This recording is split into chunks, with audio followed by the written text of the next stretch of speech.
everybody. Welcome to the Soulful Eclectic. I am your host, Diana Collins, and I want to welcome you to today's episode. If this is your first time joining us, I want to say thank you so much for joining me. Welcome, welcome, welcome. And if you are returning, I want to say thank you so much for coming back and taking the time out to listen to what I have to say. And when I have a guest, listen to what we have to say. So that's why you get we and us. Anyway, so today I want to start out by thanking my sponsors. Thank you to Divine Nubian Essentials. If you guys have not tried Divine Nubian Essentials, I urge you to do so. It is amazing on your skin and hair. DivineNubianEssentials.com. They deliver products all over the world, and they are all naturally made. And yeah, I just love them. God, are you kidding me? I am getting a tattoo coming up, and this stuff works amazing on healing my tattoos. My tattoos heal like 5 times faster than me doing it with just that normal other stuff that they suggest. And I'm not going to name the name because, again, I don't get paid for sponsorship by them. Anyways, also want to thank Education by Collins Resource Education Management.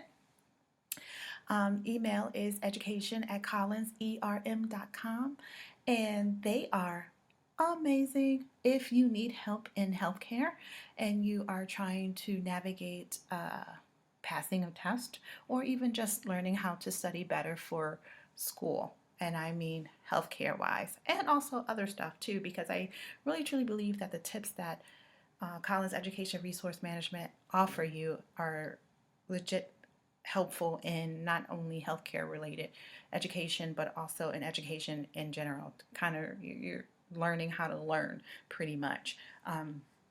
So I think that is also great. And also thank you so much to um, Victoria Thompson, and I'm still trying to get her on the show. Our schedules just are colliding, but thank you to Victoria Thompson and her business on Unapologetically Beast.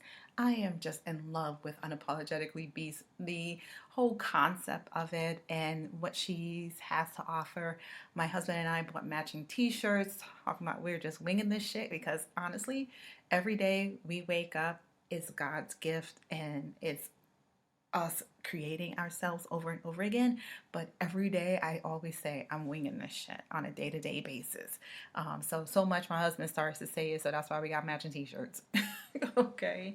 But yeah, so thank you to all the sponsors. Kingdom Restoration, we are trying to link up with Sabrina Cowan again so that we can set up another homeless event. The last one went out really great, and I would love to do another one with her. Unfortunately, we're in 2 different cities. But hey, we'll see what happens and we'll make it work. But anywho, those are some of my dear sponsors that are also dear friends of mine, and I just wanted to give them a shout out as well.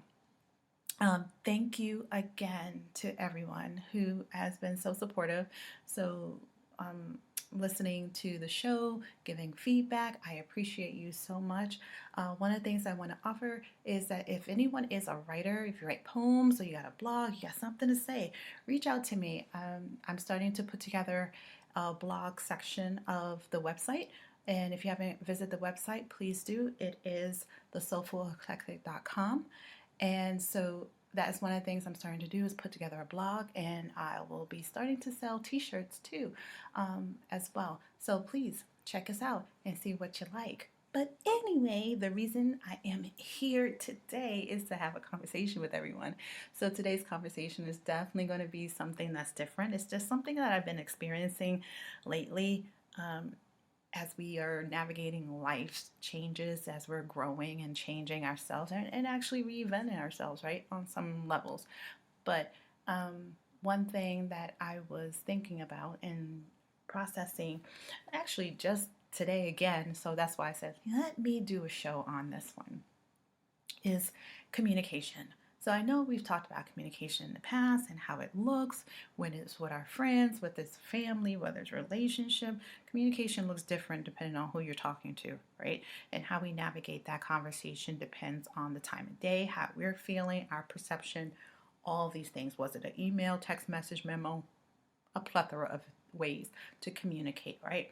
And since today's in 21st century, a lot of our communication is electronic. A lot of perceptions and things get missed and misconstrued based on where we are during the time we're actually reading the text message, memo, whatever, email, whatever, right? So actually today this one was based off of conversation. So I'm standing there and I'm talking back and forth with not only my dad. My dad, if no one, if you're not in my circle, you may not know, but my dad came to live with us for a short period. He has to have prostatectomy, removal of his prostate. So we figured it'd be better if he did it here while he was with us. That way we can help him heal. He's moved here from South Carolina just for temporary reasons. But anyways, so navigating conversations, right?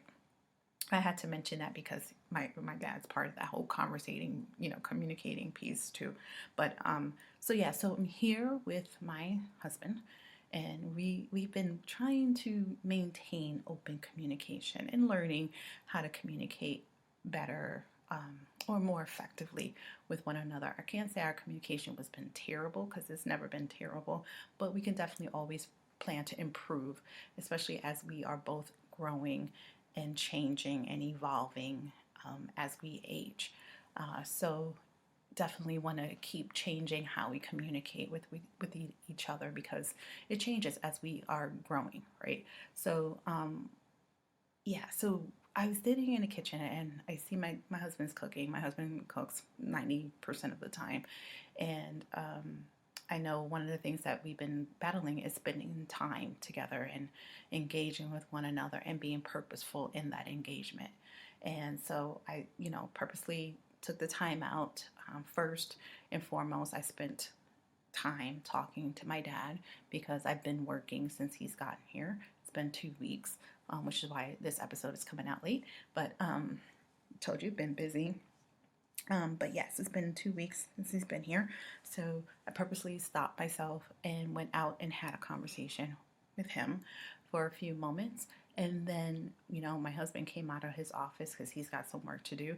So now I went into the kitchen to kind of help him cook and stuff. So we're cooking and doing things, and I see he's trying to make the broth. We make our own vegetable broth from, scraps and things like that. We freeze them, and then at the end of the week or whenever we have enough of the vegetable scraps, we'll make a vegetable broth. So he was making homemade beans and things like that. So he was making the broth, and he, we I know it's going to sound strange. We only have 2 big pots in my house. Okay, try to keep it down to a minimum, but so he was actually using both of them. So we had to transfer the juice, the broth from one, so he can reuse the pot.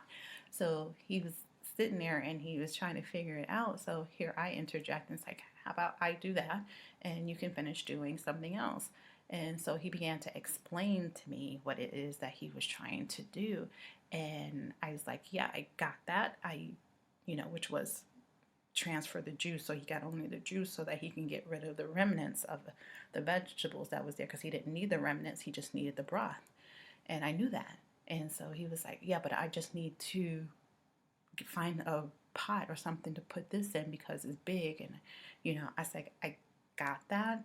I said, if you want me to handle that, I can do that and do whatever.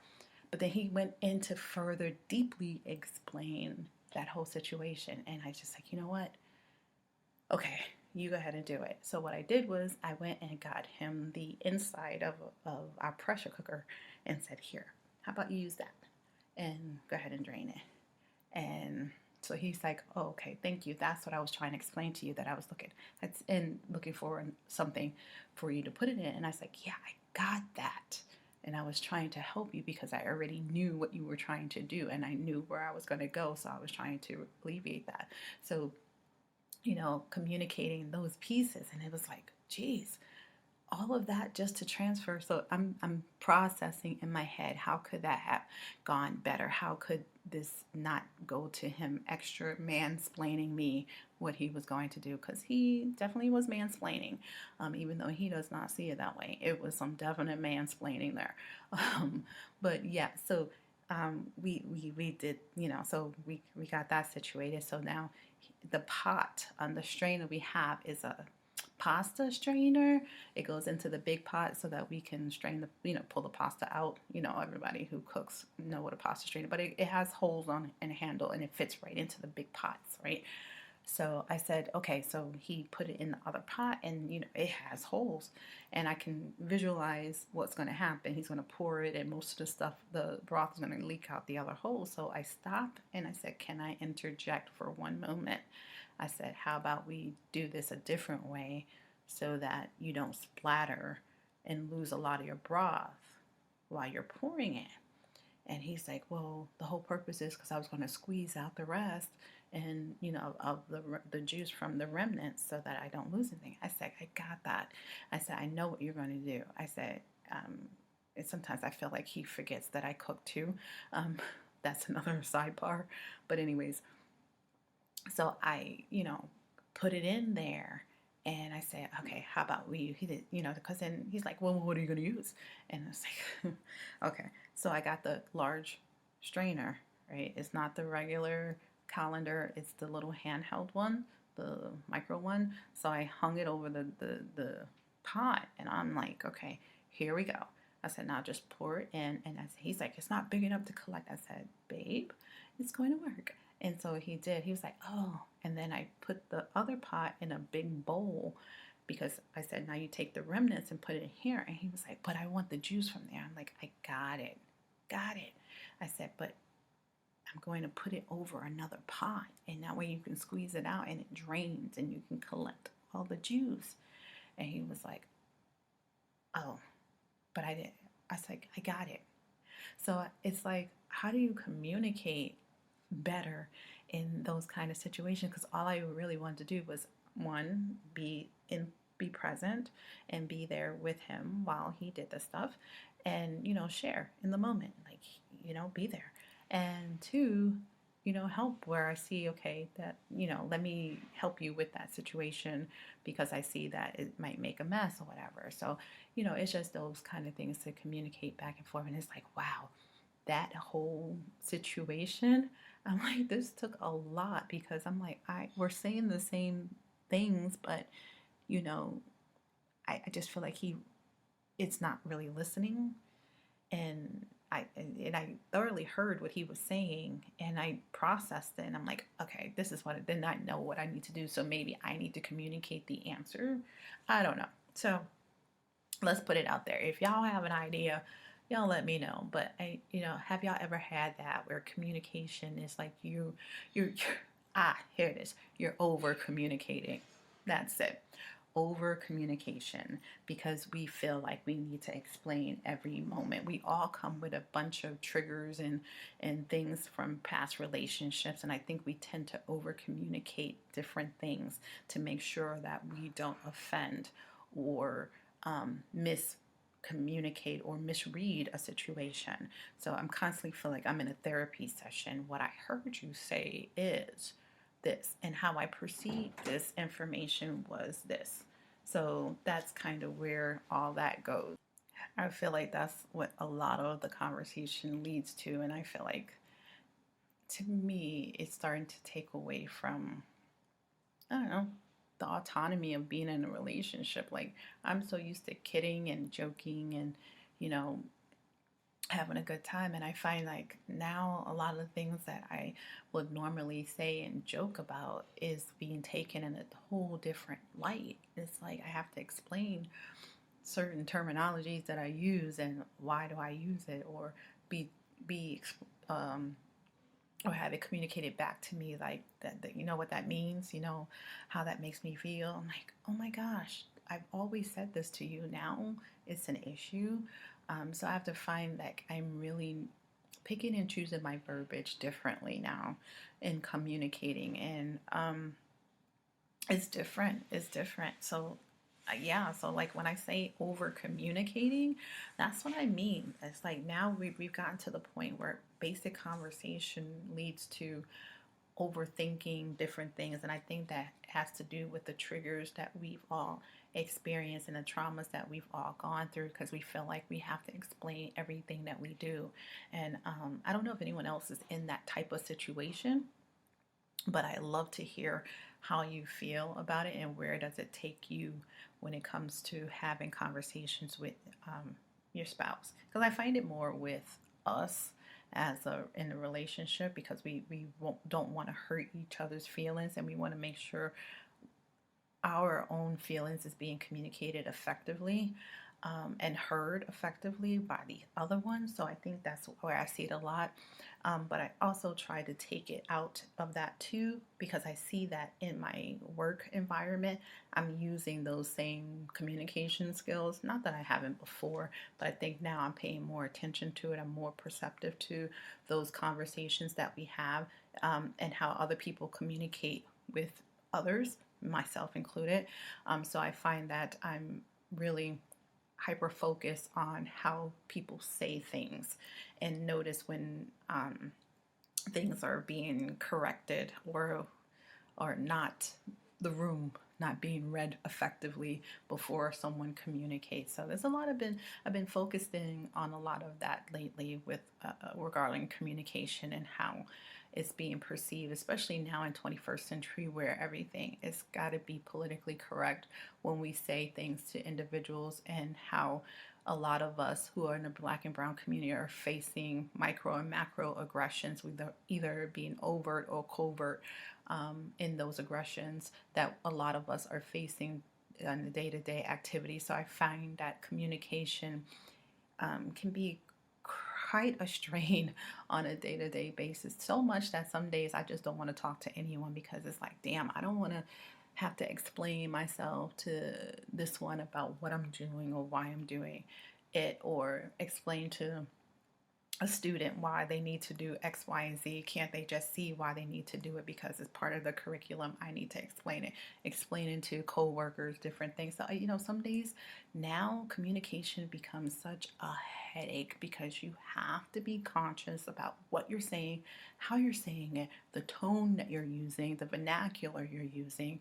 It's just begun to be a work. You're working every day, kind of thing. And sometimes I just don't want to. And I know there's other people out there that just don't want to. Like, I just need a day where I can talk any way I want to and not be judged about how I sound and how I'm saying it, not being brought back to me about the tone in which I said it, or how I. And I don't want to say like I don't want to hear about anyone's emotions, because I never want to hurt anyone's feelings. My conversations with people are not with the intent to be malicious in what I'm saying. The conversations I have with people is meant to have a conversation, to talk about current events. How do you feel about them? To talk about feelings sometimes. How are you feeling on this day? How was work that day? Those kind of things. But I find that even with a common response, or response to some people's feelings, or the way they perceive things, is also taken out of context, or maybe it's just how they perceived it. And I don't even want to say it's out of context. That's just how they perceive what was said at that moment, and that's okay. And again, we have our rights to see things and communicate the way we want, but I just find that some days I just don't want to. I don't want to be conscientious of how I said it, what I said. I said what I said, and that's how I said it. Some days is how I be.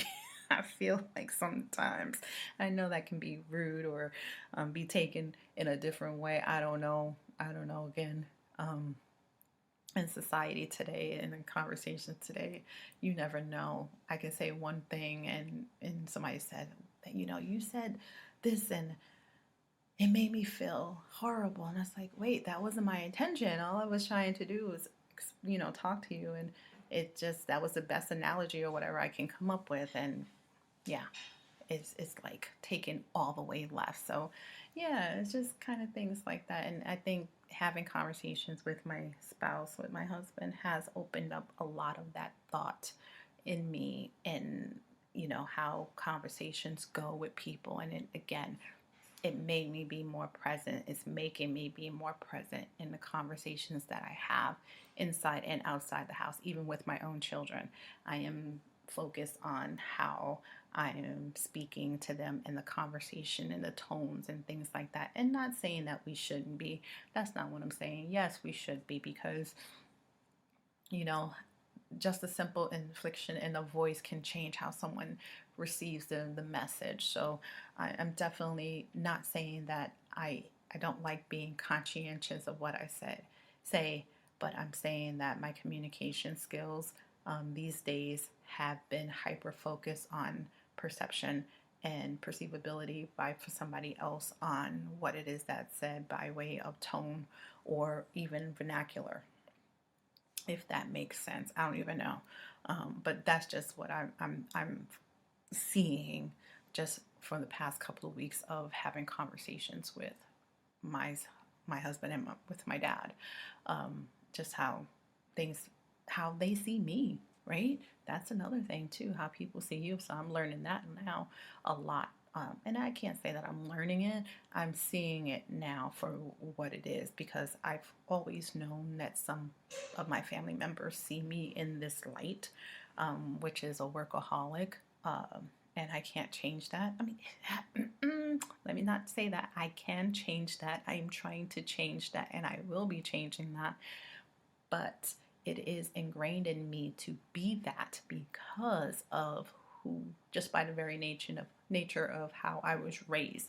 We was always raised to work for what we want. If we want things, you got to work to pay for it. Don't expect someone to give it to you. So therefore, when I see that I want things and I have a vision in my mind, I'm going to work towards that. My hustle is on, my game is up, right?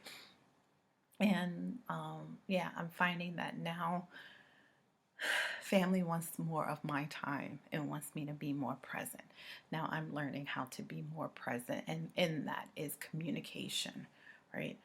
Learning how to communicate what I want and what I need effectively, and learning how to listen, right? Because listening is also that other part of communication that we seem to forget, and learn how to listen effectively to what the others around us are communicating and how they're communicating. And then before respond, take a beat and think about it and process it before I respond, because so much of what we do, we're listening to respond, not listen to hear and understand. So now I'm retraining myself to listen and understand, not to listen to prepare for a response or even have a pre-prepared response in mind, which is what I think happened with my conversation earlier with my husband. He had a pre-response set, and it was set on repeat, right? Because he's so used to having other people not understanding what it is that he is saying, that I understood completely, but he felt he needed to reiterate, i.e., mansplain it to me, which was not necessary. It was one of those things where, no, I understood, I got it. Here's what we can do to help. So I think that's part of it too. He or our significant other or whomever we're having a conversation with has preset responses in their brain, and they're ready to go, instead of stopping and actually listening and processing what it is that the other person is trying to convey, whether it's via actions or via communication. And I think that's where a lot of things get lost. So it's just kind of figuring out that balance, because sometimes that miscommunication just in that moment when you're trying to communicate but you're over communicating leads to further argument, and the next thing you know, it's blown out of proportion when all I was trying to say is which restaurant did you want to eat at, or what kind of food you want to eat at, and it gets blown out of proportion. So I think that is what it is, as I'm talking and processing and communicating with everyone here. That's what I came up with, is the fact that he was listening to respond and not listening to understand.